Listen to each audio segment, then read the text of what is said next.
Hello everyone, welcome back to our channel. Hope you guys have a wonderful day.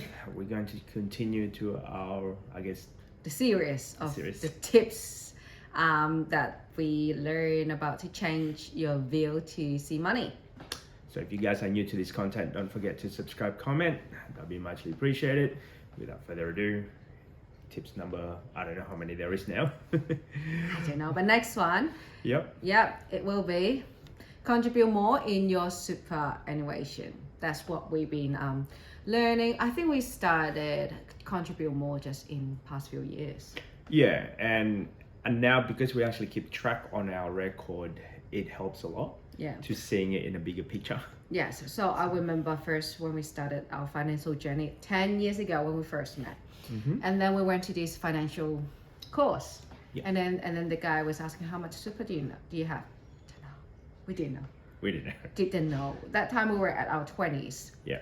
And So we don't who- keep track on it back then. No, yeah, how many 20s like plus people they know how much super they have? I didn't know, but now I'm pretty much checking it every week or every month at least. At the very least, monthly basis to see if our Super is superannuation is growing. growing. It's not just that, and also you gotta keep track on if your boss or if your company actually paying your super as well. Yeah, you didn't even know till I Yes. checked your super, and I said, "Oh, they're paying you quarterly." Didn't you know it? I think Yeah, I think it's just the admin work. They wouldn't pay every single week. For us, if we contribute to ourselves, we put it every week because trying to get the compound interest. that's it. So, and I did not know that it's actually every quarterly, and then you want to double check that they're actually doing the right thing, paying your super. Yeah, correctly. Yeah. Because we do salary sacrifice in Yep. Australia, so the government pay you, not the government, the company pay you 10% of your base salary into your super on top of it. And then what we can do is pay extra. You can pay 15% maximum. So 15 minus 10 is 5%. So I contribute extra 5% from my gross salary into my super. So one is the tax benefit. Talk to your accountant if you're interested. And second, we got a bigger saving in the future. So that's actually a bigger point as well, because if you do compound interest, let's say, if you know your company paying you quarterly, so that means you're missing out on that. I guess 3 months. The 3 months Yes.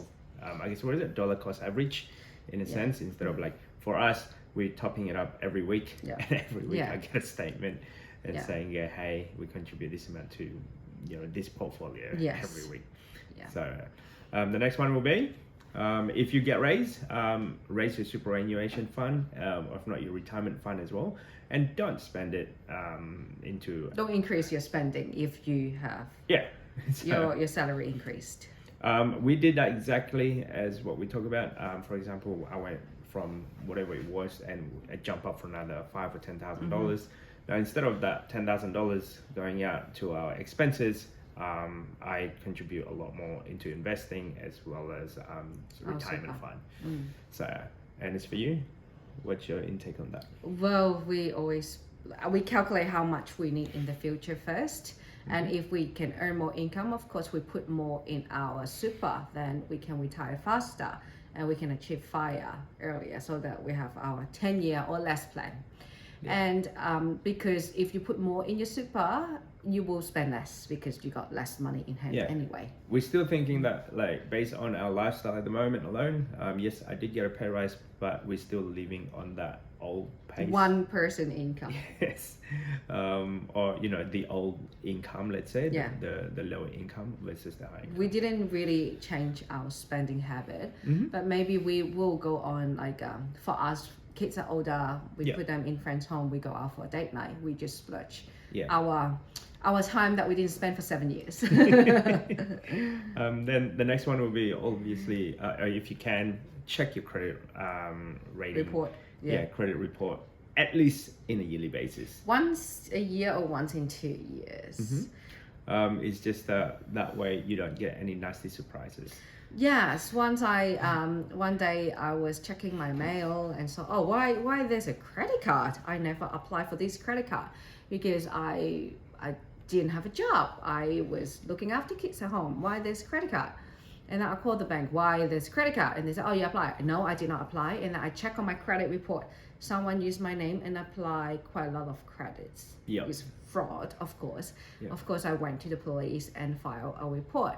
But better check your credit rating. It's not, in Australia, we don't really, I don't know if anyone check on rating. I think when you apply for credit, they do. We don't really care because we rarely use credit. But you just don't want any surprises like myself. Yeah, especially if you're looking at to purchase a home on a mortgage, let's say. If you have a bad credit report on your name, it might shoot down your borrowing capacity.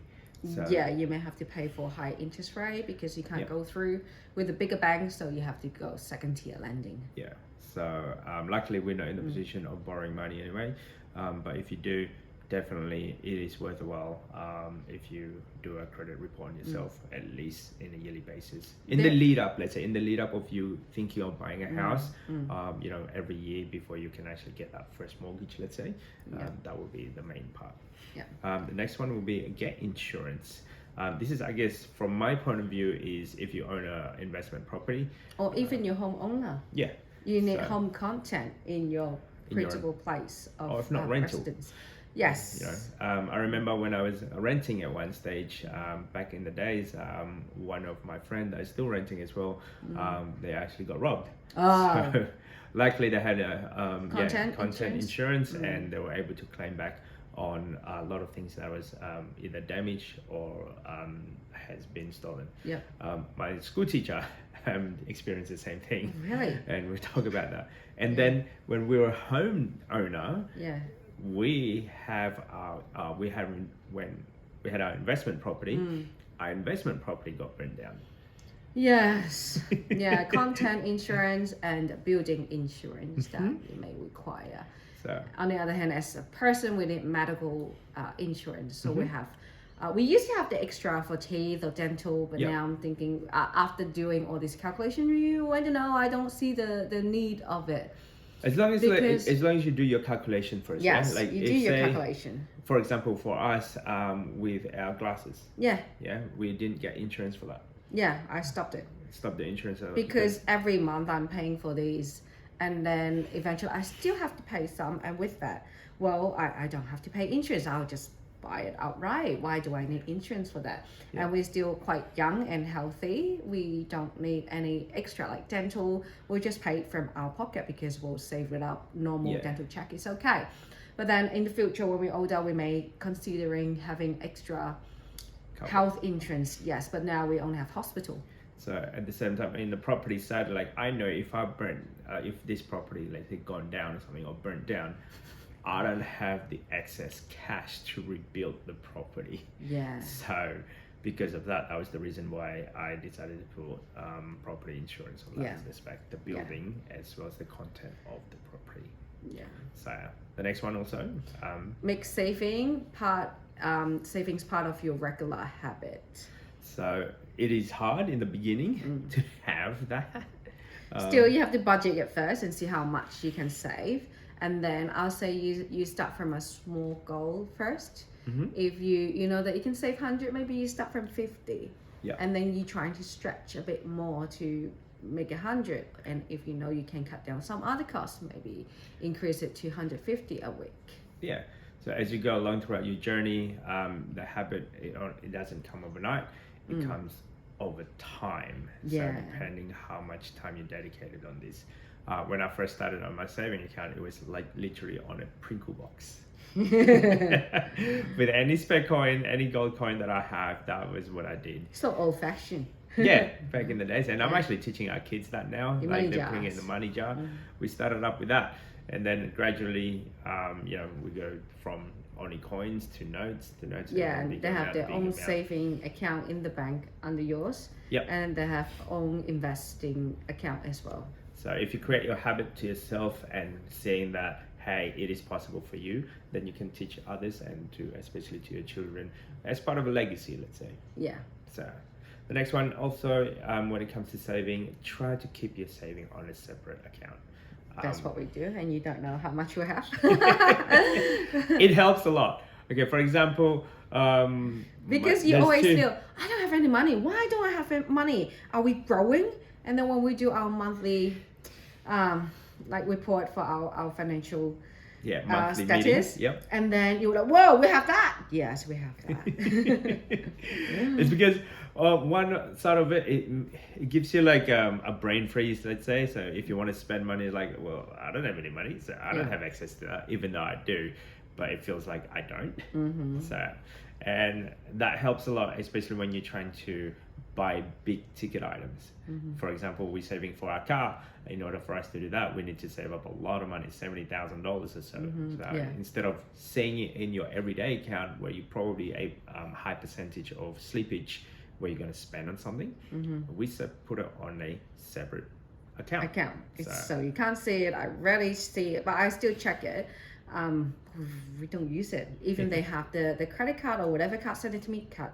I just cut it off and chuck it in the bin because we're not going to use it. I'm not going to touch it till we need the money for the car. That was the topic, I guess, based on that was the next one based on opening a saving account on a different bank. So like with our saving account based on our car purchase, let's say, we put that on a different saving account. I use Ubank. Yeah. Not sponsored by them. Well, I use it because I don't know, last time when I checked, they got pretty good interest rate, and if each month you put $200 more into the account, you got the bonus interest. And currently I think they're like 3% plus per year for the saving account. So which means it helps you to increase your saving because you have to put $200 or more each month, and we're not taking out the money, so I can earn more interest as well. Anyway, guys, that's just it for the moment in this video. There'll be a little bit more series or so. So hopefully this information help you guys out when it comes to tips that will change the way you think about money. If you like this type of content, don't forget to subscribe, comment. See you next time. Bye. Bye.